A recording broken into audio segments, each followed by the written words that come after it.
You bless the years as they roll on by, and the days are a sign of what you're thinking.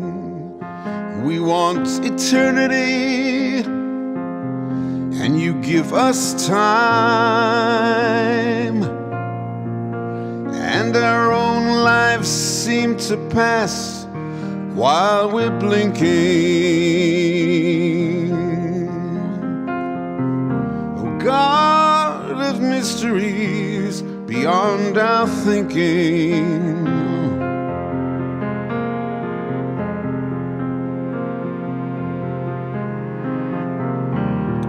oh God of mysteries gone far beyond our thinking.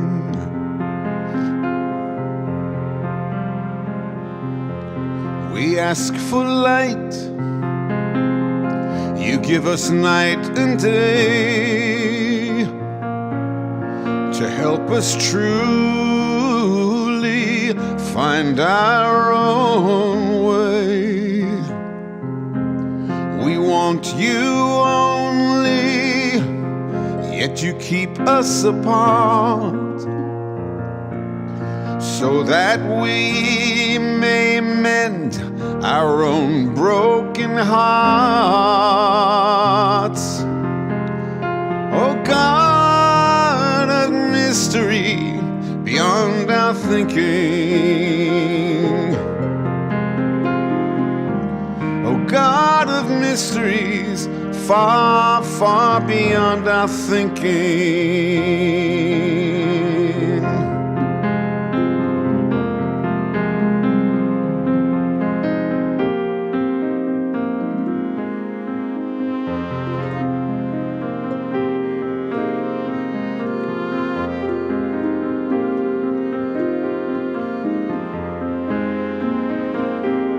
We live through life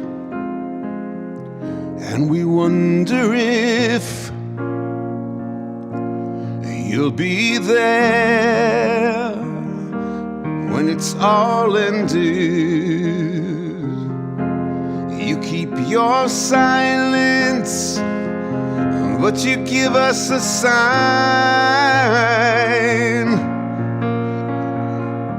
to let us know we are always befriended.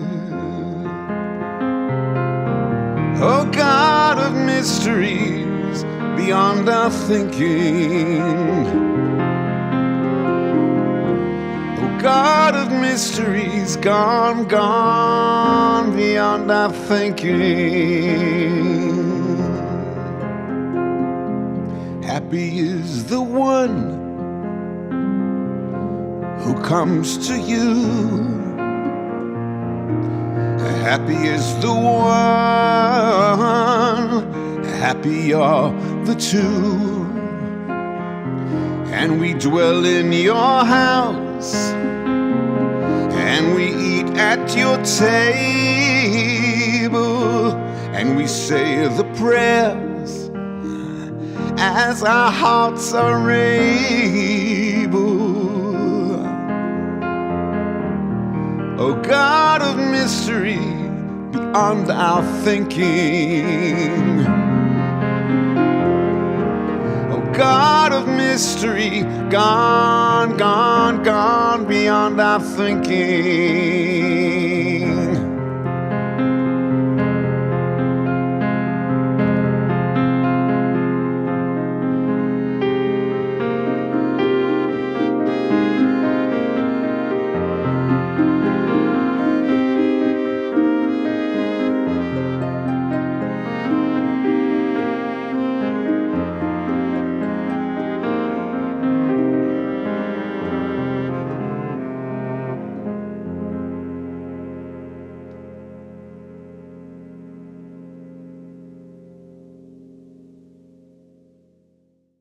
Hello, everyone. I hope you're having a wonderful autumn season. On behalf of the Foundation for Nonduality, we welcome you to our 11th Non-Dual Roundtable discussion, where we, a panel of Jason Schulman's senior students and teachers, discuss the interface between ideas about non-duality and our daily lives. We're excited to be here with you. And as you may or may not know, the Foundation for Non-Duality is dedicated to making the principles of non-dual thinking and practice as articulated by Jason Schulman available to the greater public for the purpose of transforming the consciousness of individuals in order to help alleviate suffering in the world. So these principles and their practical application focus on the unitive connection between personal and transcendent consciousness as the foundational basis for change and healing. Jason Schulman sees the study of non-duality, especially in the practical applications in everyday living, as part of the healing of the human soul. The aim is to live our lives as both healing and healthy individuals who are aware of and connected to the entire web of being, including the totality of who we are. Living the totality of our being means including all of our human parts in our awareness, from our great courage and longing to connect to our many imperfections that work against these aims. Jason's teachings are based on kindness toward the self and others, and the work of the foundation is to actualize this kindness in our lives. So if you don't know Jason Schulman, over the past 40 years of teaching, he's worked to reconcile the deistic and theistic paths of liberation with the consciousness of Buddhism and other non-theistic paths to create a truly non-dual path of healing, one that does not exclude any aspect of reality. So his work emphasizes the healing of the personal ego and its rightful place in any path that seeks liberation from ignorance and the awakening of compassion. It also seeks to bring the human world, with its imperfections, into alignment with the realization of transcendent awareness. In this way, we develop a conscious awakening to the sacredness of every sentient being and every time-bound moment. So now, before we dive into the conversation, let's take a few minutes, and I'm going to lead you through a short meditation.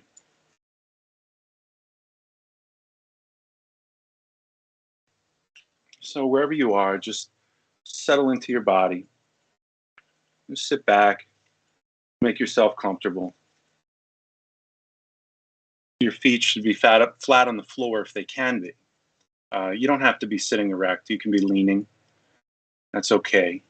And close your eyes for a moment, and I'll take you through this meditation. It's called Inviting Everything In.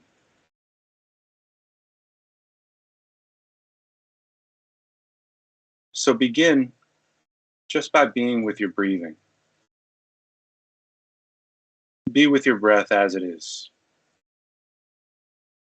Don't get caught up in thinking your breath should be deeper or more regular or more even or better in some way.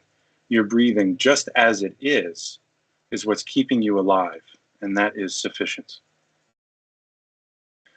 So just be with your breathing for a moment.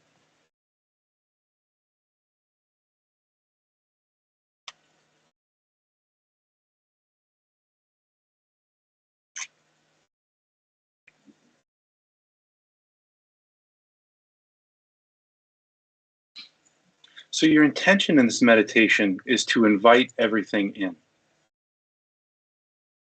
Begin with the sounds that are around you right now. Maybe you hear the sounds of other people talking in the background. Maybe a car horn or a siren.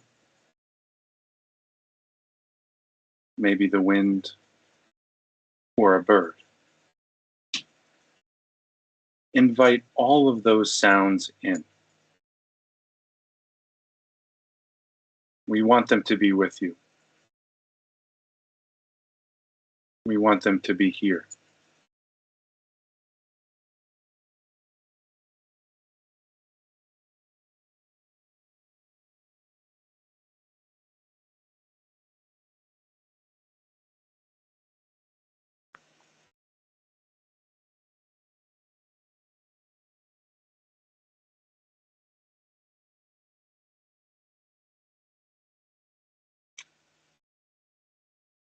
Now, invite all of the parts of yourself to be with you right now. The small, frightened parts, the courageous parts, the lazy parts, the devoted parts. Actually say to yourself in your mind, you, the one who forgets to be kind to yourself, be here with me. Come in.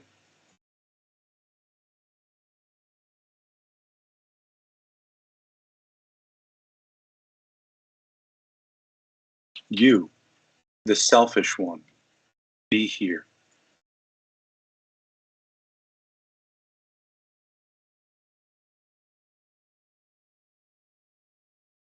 You, the one who is argumentative, be here.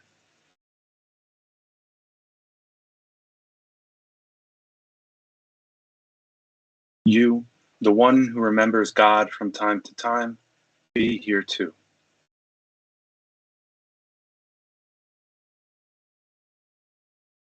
You, the one who forgets God from time to time, be here as well.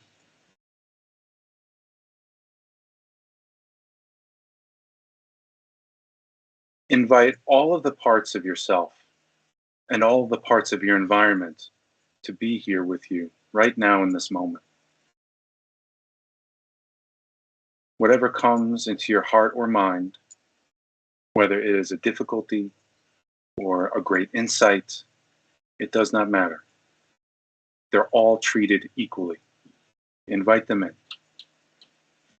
Let's all be with this for a few moments.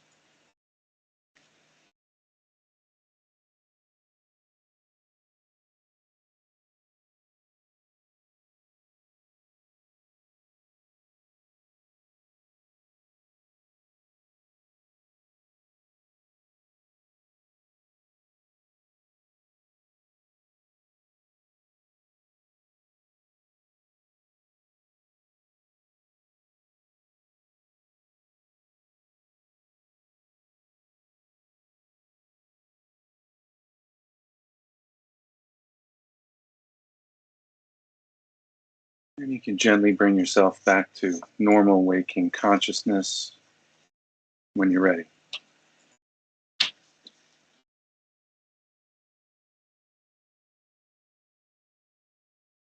Okay, and we're back. So this is an opportunity today to have a conversation about our spiritual lives. And what we want to do here today is also invite conversation. So there'll be time for audience interaction, and we'd love for you to participate with your questions and comments. It really helps us remember what we know, and I can speak for myself. It's exciting to get these comments and interact with you all. So hopefully you'll have something to say. And today's conversation is titled Non-Duality and the Day-to-Day. I'm joined by Damon Farnham and Andrew Resnick. My name's Tim Rothschild. I'll be moderating today's conversation. And so let me open it up to the group with a question, right? I mean, when we talk about non-duality in our day-to-day, what does that look like to you? What comes to mind?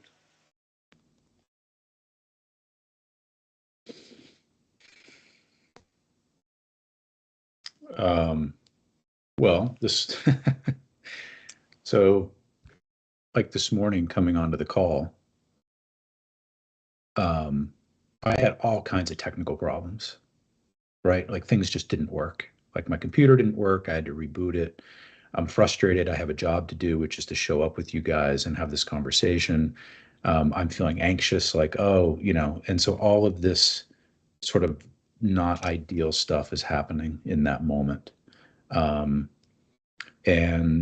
I just, when we came on and I remembered our title today, I kind of had a chuckle about it because it's like, um, that's what was going on in my life in that moment, was this difficulty, things not working,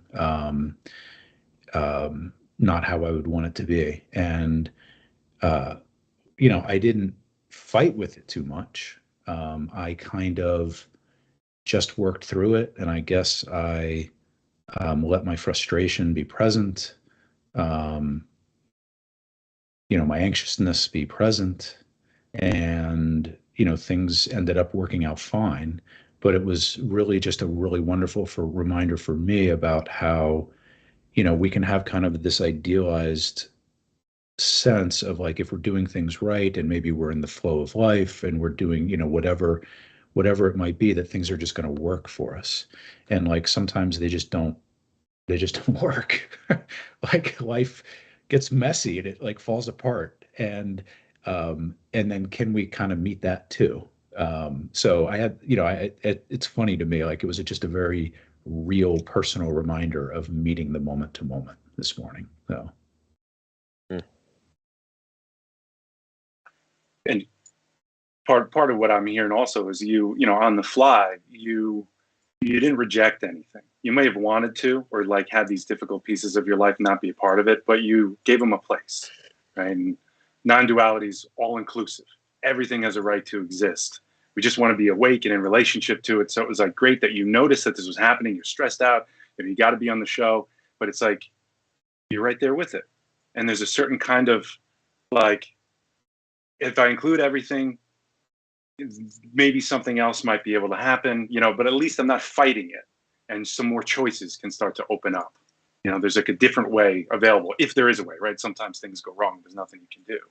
But including everything gives you the best shot at like other possibilities unfolding. You know what I mean? It does. Yeah. Yeah.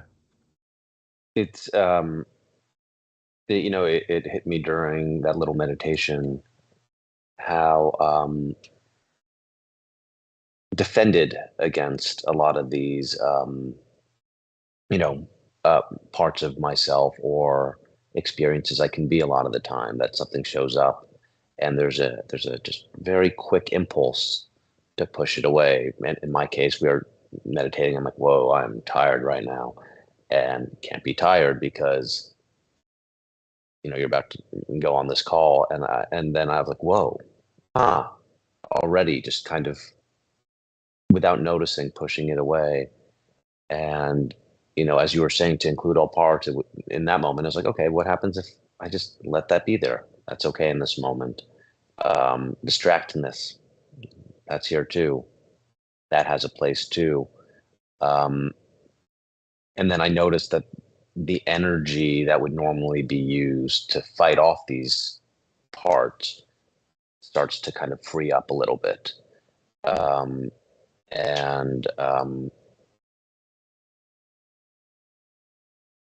then can be used towards other things or not, or it could just be there. And so then there becomes a sense, and I think this is, especially what we're talking about when we talk about non-duality, is there becomes a sense of something greater holding all of these parts and holding all of these experiences. And it's that holding, that kind of container, which I know I say that word and it feels like a very often used word in spiritual circles, but there's this space that is holding everything, and that also feels very continuous, and of one piece and of one thing. And when you start to relate to that, it becomes easier to let these other parts of you exist in it. I think that was incredibly well said, Andrew. Oh, cool.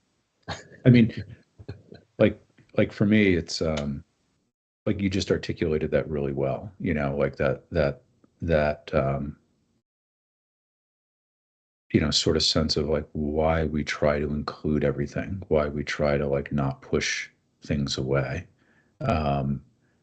and that sense of that, when we do that, that we are, there is something that sort of includes all of that we're a part of, that holds everything, that just has a very different quality to it. And I don't know, just listening to you just now just made me like, remember that this morning. So thanks, man. Yeah, it's like the relationship between the personal and the impersonal self. We're like, it's a shift in gravity. Your center of gravity changes when you are able to not reject as much. Sort of, it's subtle, right? So we need to wake up first and notice what we're rejecting. And then when we include it in a certain way, that connects us to the greater whole. And then if I can put it this way, it's like the river swims the fish a little bit. Something else can happen. And I think that's a part of what you're talking about, right? Yeah, if we can, if you don't mind, I'd love to just slow down everything you just said, and just because I want to make sure it lands both for myself and maybe audience, members.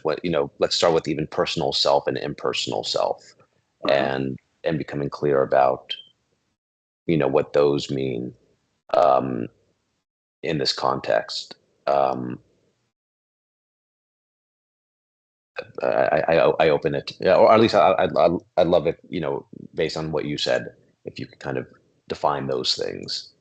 Yeah, let me think. And now I'll ask for you guys' help too to chip in. When we think of the personal self, for me, I think of the unhealed ego and the healing ego. I'm thinking of, what we think of in terms of our personal self, right? All of our qualities, our personality traits, all that kind of stuff. So And then, I'm sorry, just yeah, to be very clear, like we're talking about this kind of this sense of me as this me. I mean, this kind of person in the world with all these thoughts and feelings, and they're mine. They belong to me, and they yeah, define me. I'm not saying it in a good or bad way. It's this more kind of bounded sense of self. Does yeah. that It's feel like, accurate?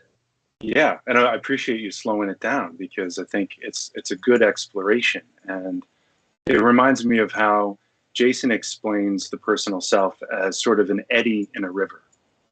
So the river's going along, and then sticks and twigs and leaves and other debris kind of gather together in an area in the river, and for a short amount of time, there's something there, and then it starts to fall apart and it joins back in with the river to pop up in a new form somewhere else.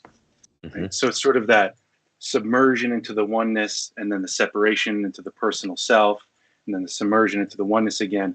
And part of non-duality in the day-to-day is sort of asking, like, okay, knowing that this is happening, right? How does that change the way I live my life?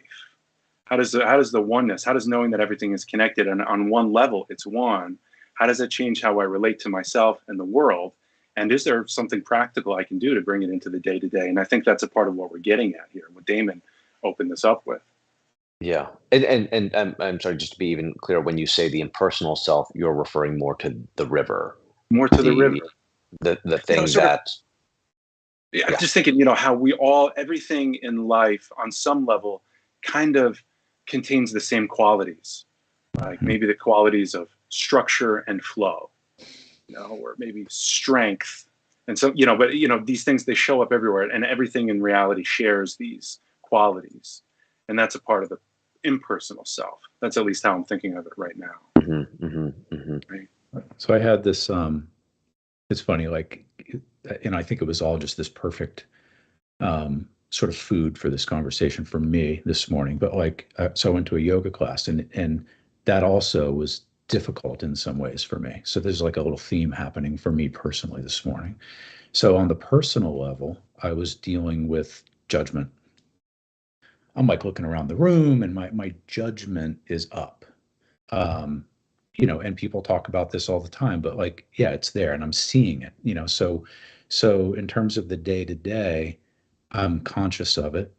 And then I'm trying to like work with it in the ways that we do, where I'm trying to literally like, okay, welcome it in, not push it away, recognize it as a part of me, bring it closer, which are, some of the ways that we talk about working with these personal aspects of self that are difficult.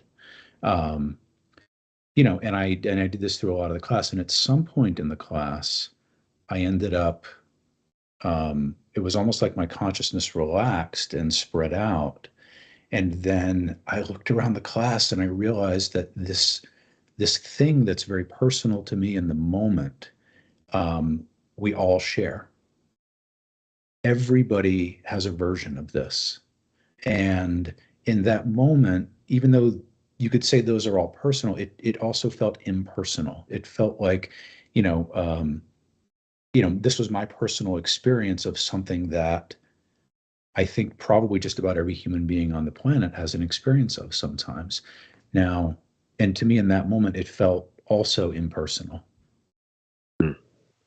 So what happens, right? So there's that moment when you could say you hadn't been exploring non-duality, you might have that judgment and then sort of contract around it and say you judge yourself for having that judgment, right? And then you'd kind of be off to the races, kind of spinning in that way. And so what you're saying is you notice it, include it, and then also recognize that we all share this to a certain extent. Right? So knowing that, what happens? What was your experience with something like that? In that moment when I realized, when it spread out for me, I felt actually a tremendous amount of compassion for myself, for everybody. I had a giggle. I was like, oh, this is like, it became a little funny, like a little bit lighter. But I really felt, very this sort of compassion instead of I shouldn't be this way. There's something wrong with me. I need to push this away, because, geez, I'm in a yoga class. I'm supposed to be like in some certain state of mind that's like idealized.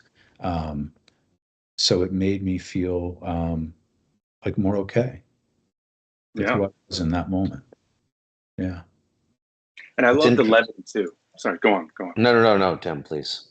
No, I was just going to say, I love the levity because that's a part of, the humor in this. We're all imperfect. And to acknowledge that on that level, it's like you can laugh because it's like, oh, here I go again.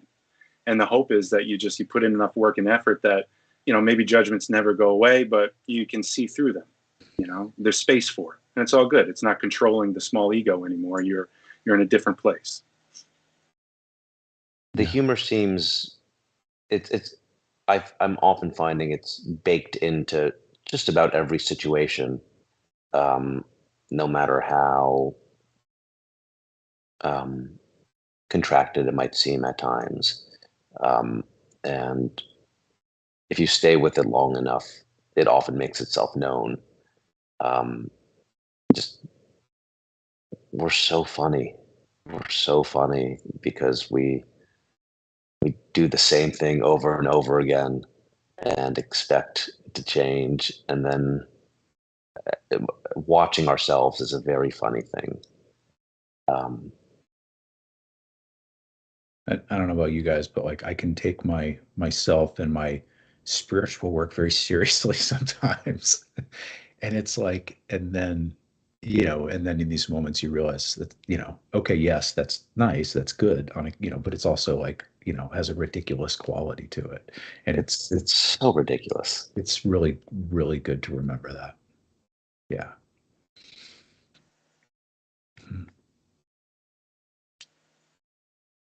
I read an article once about how it was an opinion piece about how the spiritual path is so selfish. And there's like this subtle narcissism built within it, on some level that we need to be awake to. Yeah.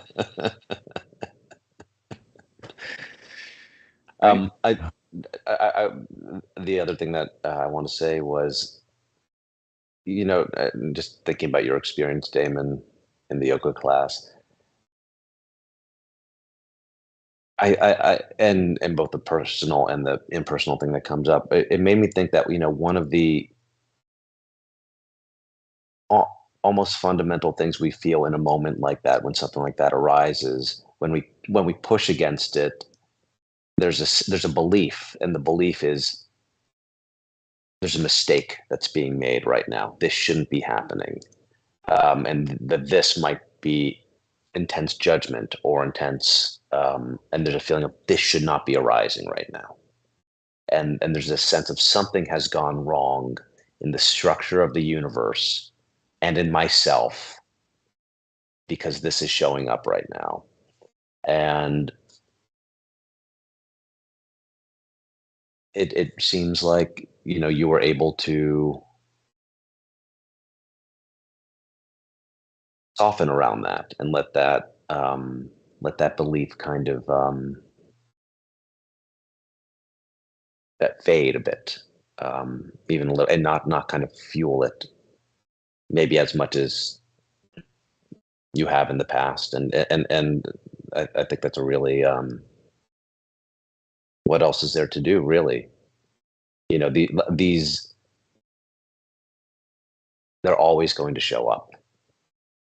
And no mistake has been made in them showing up. They're showing up so that we can get to know them a little better. Just a tad each time. That's one of the things that non-duality, we're trying to live a non-dual life, has taught me. It's that each piece that comes to me, there could be some kind of intelligence in it, right? There's a reason why it's here. And it's probably coming back to say something like, come into relationship with me in a new way. You know, relate to me from who you are now. You know, who do you believe yourself to be?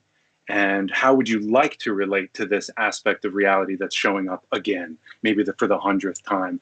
And, you know, for so many times, maybe it's a shameful thing I did from 20 years ago and it keeps coming up. I keep pushing it away and I go, oh, why does this keep coming up? You know, maybe one day I finally give it a place, and I can speak from experience. By doing that, suddenly it was like, it doesn't always happen this way, but it happens more often in my life, where compassion co-arises with the shame. And it's almost like it was there the whole time. I was just too contracted and too in my own personal stuff to see it.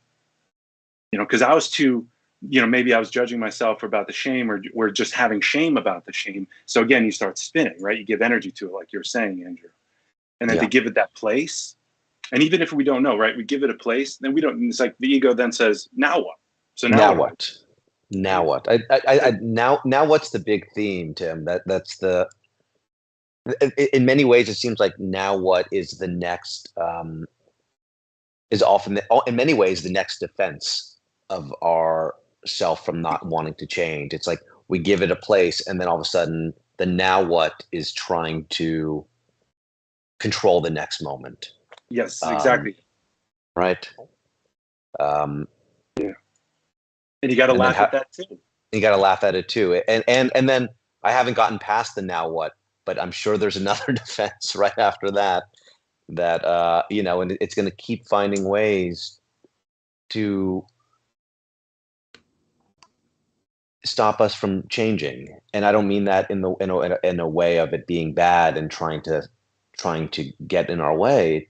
There are reasons, you know, why we are afraid of changing, and that makes a lot of sense. It makes a lot of sense that we would be afraid to change, because there is some sort of death involved in change. Something shifts and something new arises. So it makes sense that we be, but these are all little smoke screens that kind of get thrown up by the fearful parts of ourselves. I'm going to put a little carrot out there too, because of what you guys were just talking about. You know, we talk a lot about sometimes the process, you know, that we go through of trying to include more of ourself and have a relationship with more of ourself. You know, and kind of the big picture of why. And then, you know, the carrot here is that there are then moments where everything does have its place. And the now what actually sort of dissolves into things like, you know, preciousness or presence or, you know, spaciousness or being. And those are, you know, those are good moments. And it's not like you can like make those the goal, because then that becomes a thing, you know, that's like stuck. But there are moments where, you know, that urgency does kind of drop away or resolves into, you know, just recognizing the beauty in the moment. You know, so that's a little carrot to throw out to people too, is like, yeah, you know, this stuff, there, I don't know. I mean, it feels really good, you know, when that happens. You have moments like that and you're like, oh, wow, like, all of creation feels nurturing in this moment. Um, and, you know, I'm grateful for those, being able to have those moments. Yeah. It's well said. You know, we're kind of talking about promises and pitfalls on the spiritual path, right? So it's like we're always falling asleep and waking up, running and returning. There's moments where we have these gifts and these great insights, and then these moments of just foolish ignorance, and it's like, all right, it's all welcome. If I can be with it in a particular way that's not so consumed by my memory or my historical ways of dealing with these things, just to bring up what we were saying before, reality is always asking us to wake up in a certain way. And that's what non-duality has taught me. It's like, it's sort of just to give everything a chance, right? So it's not like, it's kind of like you don't put only at the end of something. So my personal life only. It's like a contracted state, or my sadness only. Non-duality has taught me to open up to sort of say I'm feeling sadness. What might happiness look like in relationship to sadness? And what does my personal suffering look like in relationship to the greater whole? So that's what you're making me think about, is sort of how reality is always helping us wake up to the dualistic thinking that's causing problems at the moment. Or I could say creating additional suffering that's sort of unnecessary. It should be, once you wake up to it, it's unnecessary, right? But the suffering to begin with is there to help wake us up. So, Yeah. I also want to add to what you said, Tim, that it can also be easy to feel like, and I'm speaking from my personal experience, to feel like, okay, there's a right way to be with myself. And if I'm still suffering, maybe I'm doing it wrong, or I'm not doing it enough. Am I being with myself in the right way? Am I giving it space? And I'm, Jason talks about this a lot, but of practice being enlightenment, that we are trying to come into I was going to say better, but maybe cleaner or more open relationship with ourselves, that intention is there. In many ways, the rest is a little bit out of our hands, the way that practice is going to change us, the way that the world is going to change us. But that having that intention and knowing that maybe even that in this moment is enough. I really like the way you just said that it's like this, and then it's out of our hands. I like that, because there is this subtle, or not so subtle, exactly like you just said, this idea that if I'm with myself in just the right way, something else is going to happen. Exactly. I'm going to be at peace. I'm going to feel more whole. I'm going to, treat my partner better. I'm going to get less triggered. And so already it's like we aren't really being with the condition.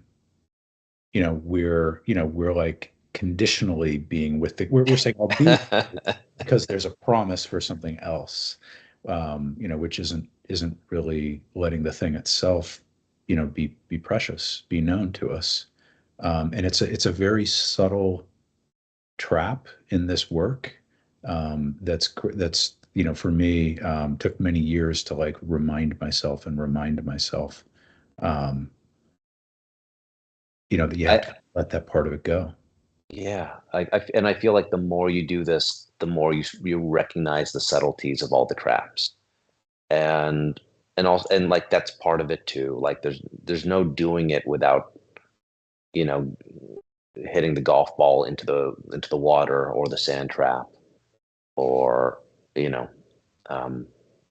we're there are a variety of metaphors that could work, but I think that's very much part of it. Yeah. A healing relationship with what comes, right? So much of it has to do with where our consciousness is. If we're caught in our contractions, it's just going to be not such a healing experience. But if you can do it the way you guys are saying it, that's the way. And sometimes you're going to be caught in your contractions. God knows every day I get caught in my and over time, once you're caught, maybe this time you struggled just a little less. of trying to get out of it. And seeing that I had a few moments these last weeks where I was struggling with a lot of anxiety, and I would, these little moments of panic and like, am I okay? Am I okay? And I would notice that, I would feel it. And then my initial response would be, okay, you know what, go do some breath work, or, really, really like feel your feet and ground. And which are all good things to do and good things to practice. And yet in these moments, I saw them as a way of defending myself against how I was feeling in that moment. And I was able to then be like, whoa, what if I just let this be here right now?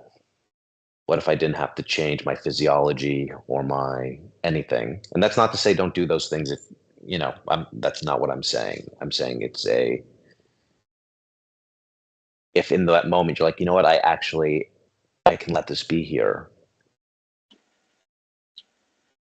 Sounds like you woke up. Yes, and I did, and I'll say that waking up in that moment wasn't a personal thing or a personal choice that I made to wake up. It was a moment of awareness. You could even say grace that struck, that I think was probably the result of years and years of practice and doing this work. Is that in that moment it allowed me to just be aware of this type of defense that was showing up that I didn't recognize as a defense a million times before.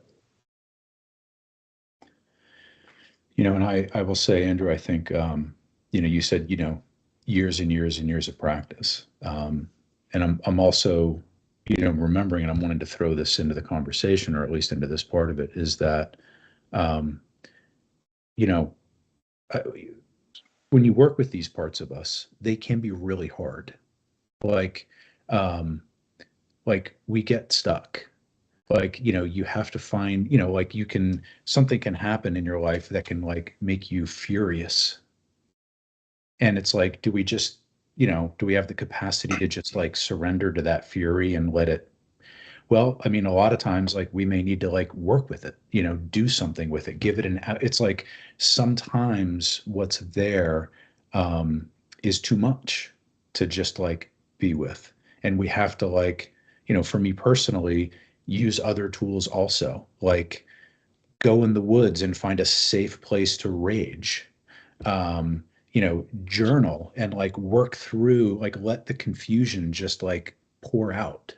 Um, or what, so it's like, so it's almost like, and in some ways these are other versions of being with, but they're not the serene ones. They're the more like, okay, how am I going to work with this in a way that honors it and gives it an expression, but also doesn't take it out on somebody, or suppress it or push it away.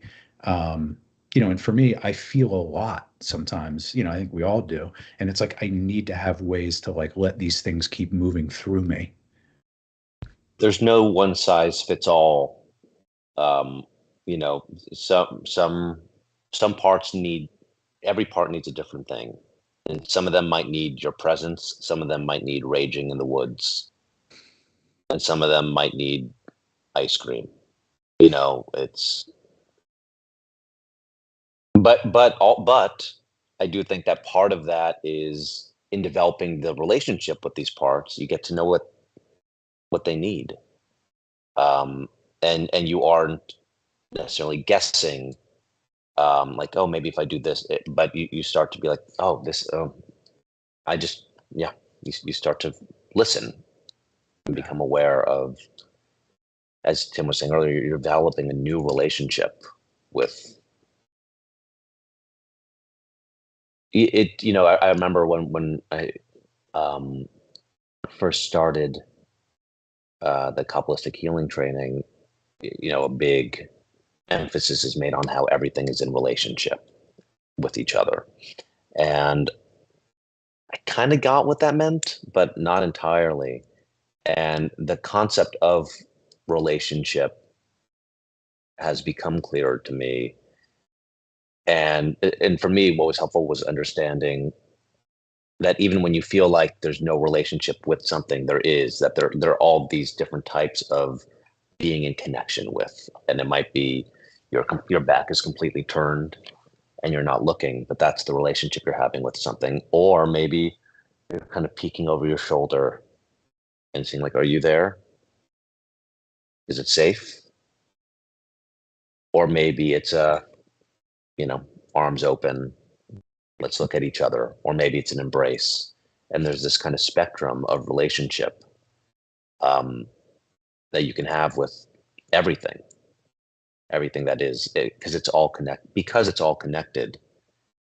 You're always in relationship with everything, and I think part of it is becoming conscious of what it is in any given moment. And then what just occurred to me was an aspiration that I remember I said for years. That was a Buddhist sect, but the first line of it was, may I develop complete, I'm butchering it, but it's like, may I develop complete acceptance to all situations, emotions, and people. And it was an aspiration. It's not saying this is what it is right now, but it's about relationship. May I develop complete acceptance and openness to all situations, emotions, and people, because we don't actually know what's there until we look at it clearly. Mm. Right. So that's going to include things like that acceptance. That's going to include things like closedness also. Exactly. Which sometimes we do have, and sometimes. Right. Sometimes. It sounds like there's a couple things based on what you're saying that I wanted to comment on, because I think it's important. First, part of what you're saying is that you need to slow down our lives enough to have a relationship to the disease before we rush to a cure, right? So it's a part of what you're saying. And then you're also talking about how the non-dual attitude, right? If you want to live a non-dual life, it's a certain kind of openness, and if I could almost distill it down, it's like, to live a non-dual life, somehow we have to include everything, like Damon said, including our closeness, our dualistic thinking, our problems. But in order to include everything, we have to have this kind of radical acceptance. And to have that level of radical acceptance, right, even for the unacceptable, we have to develop like a tenderheartedness, like a kindness for everything in a certain way. But that's an attitude, right? Because it's not a loving feeling of warmth towards everything. You don't have to particularly like things, but it's that openness, that attitude that starts to shift. Yeah, Tim, it occurs to me as you say that I think the thing I'm discovering more and more, and it's one of those cases where for years I've read about it, but it's like knowing the answer at the back of the book as opposed to showing your work, and I'm just starting to begin to show my work, is that radical acceptance that you mentioned, that's actually already there. It's not something that you, in my experience, I don't create the radical acceptance. I discover that that's actually there already, and I can start to identify it more with that as who I really am. But the way there is through kindness towards the struggle and letting yourself is letting some of the wrestling be present. I'm curious if this kind of maybe feeds into this conversation a little bit, but I'm just seeing a chat from Fred here that I'd like to bring into the conversation and see what, how it informs what you guys are talking about. So Fred says, we focus on the results of our practice, which is not being present, and create new egos around this. To remain as an observer is the practice and is the enlightenment. This is what Fred is putting out. What do you guys think of that? Well, I think it's, of course, the most natural human thing to focus on the results of your practice. That otherwise you probably wouldn't be doing it on some level.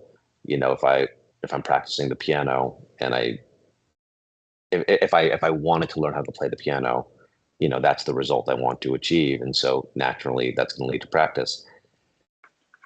And you're entirely right, which is that maybe from my perspective,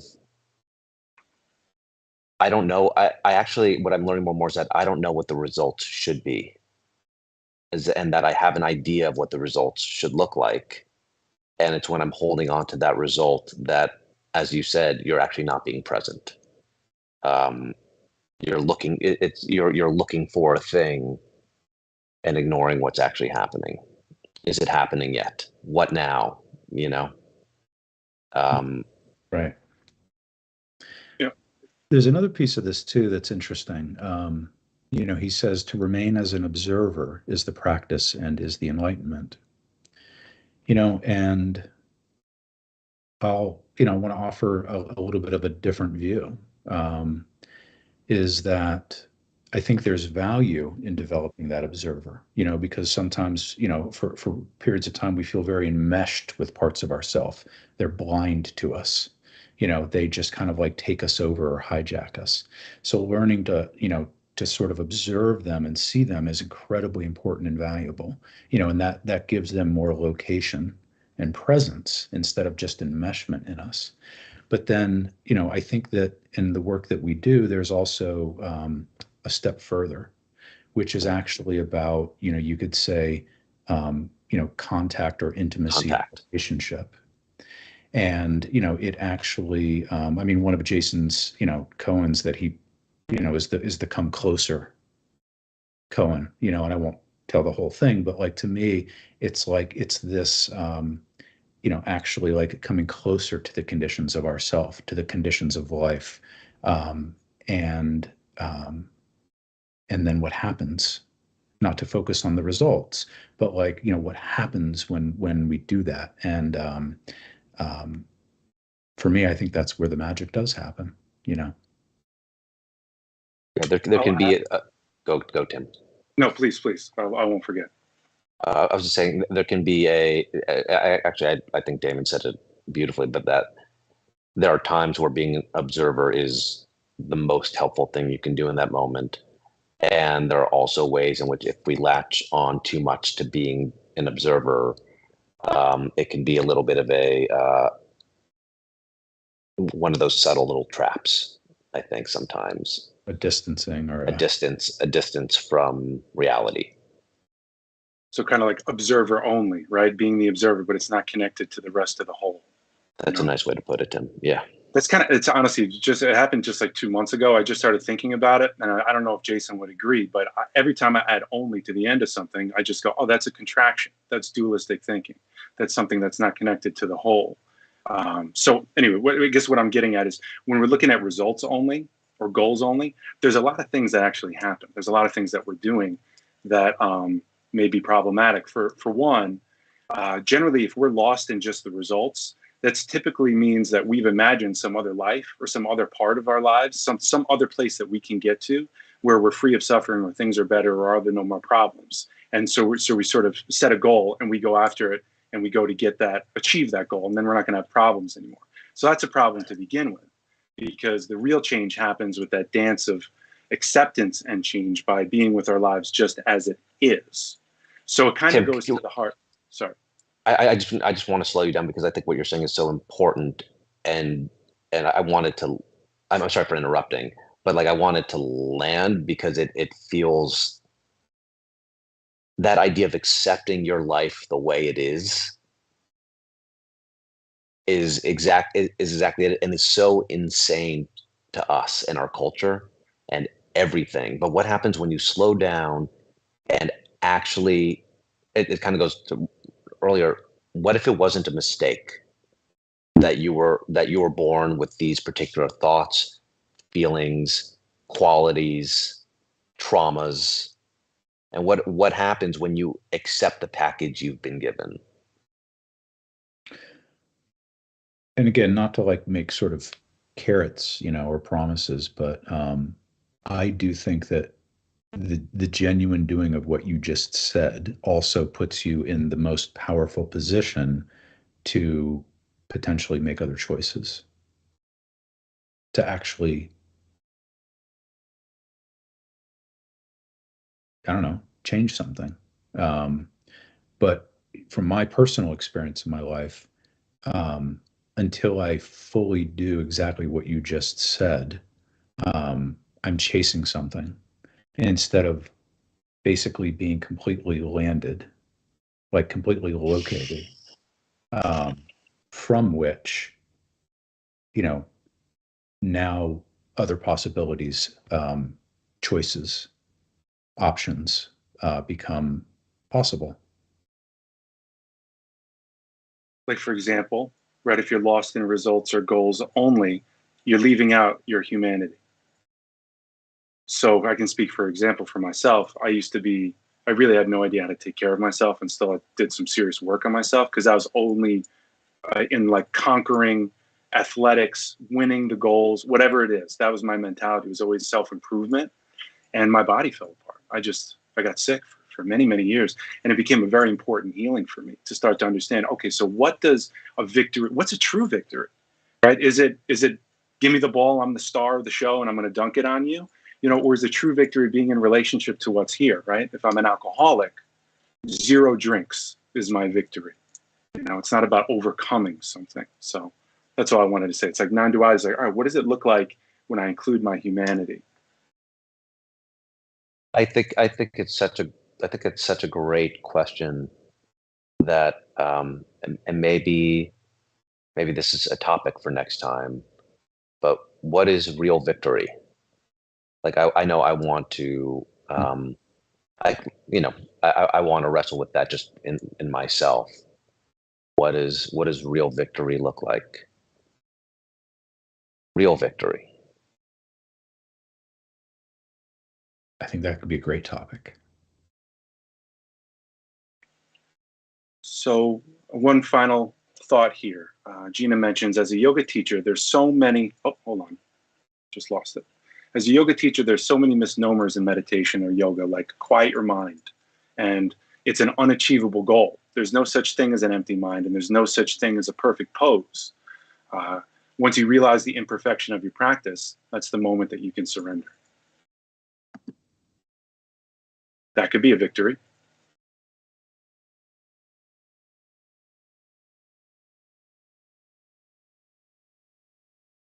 For sure. And Fred says, follow-up comment, he said, for me, observing is the means to connecting with all parts of myself. And obviously the connection leads to intimacy. And he says, thanks for your comments. It's great. It's great just to be in conversation, to have somebody else in conversation here. I appreciate that, Thanks, Fred. Yeah. Yeah. So, okay, we're out of time for this month. Thank you, everybody, for being part of it. We love you all. And just remember that the Foundation for Non-Duality lives off of your donations. So anything you can send our way would be amazing, and we will put it to good use. Until next time, everybody. Bye-bye.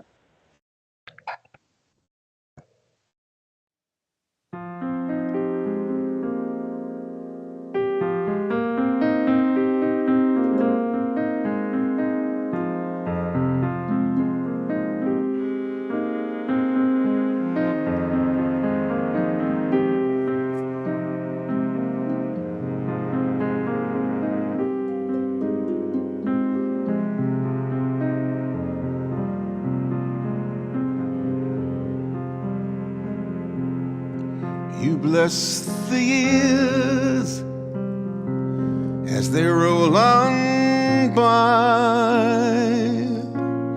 and the days are a sign of what you're thinking.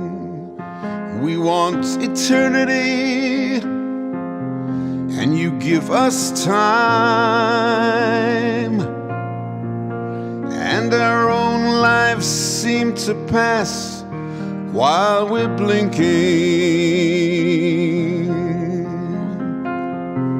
Oh, God of mysteries beyond our thinking,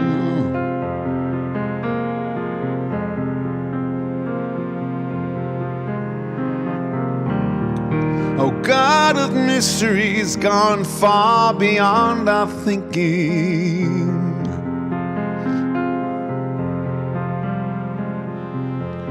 We ask for light, you give us night and day to help us truly find our own way. We want you only, yet you keep us apart, so that